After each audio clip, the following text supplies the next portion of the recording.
फडणवीस आणि गणेश नाईक यांच्यामधली बैठक नुकतीच संपलेली आहे। फडणवीसांना गणेश नाईक आणि समर्थकांची नाराजी दूर करण्यात यश आल्याचं कळतंय। ठाणे लोकसभा मतदारसंघातून उमेदवारी न मिळाल्यामुळे नाईक समर्थक नाराज होते आणि त्याच पार्श्वभूमीवर देवेंद्र फडणवीस यांनी गणेश नाईक यांची भेट घेतली आणि त्यांची नाराजी दूर करायचा, त्यांची समजूत काढण्याचा प्रयत्न केला।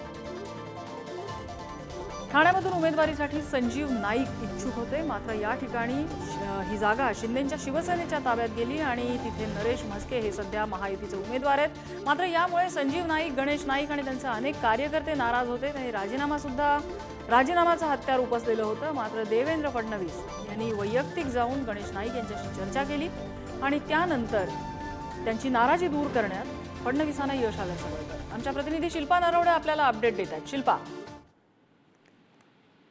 नक्कीच नम्रता, ठाणे लोकसभा मतदारसंघातील महायुतीच्या उमेदवारावरून नवी मुंबई शहरामध्ये ही नाराजगी पाहायला मिळत होती आणि त्यासाठी उपमुख्यमंत्री देवेंद्र फडणवीस हे गणेश नाईक आणि त्यांच्या कार्यकर्त्यांची बैठक घेऊन चर्चा केली आणि या बैठकीमध्ये जे गणेश नाईकांच्या समर्थकांनी राजीनामे दिले होते ते राजीनामे परत घेऊन जाण्याचे आवाहन करण्यात आले आहे।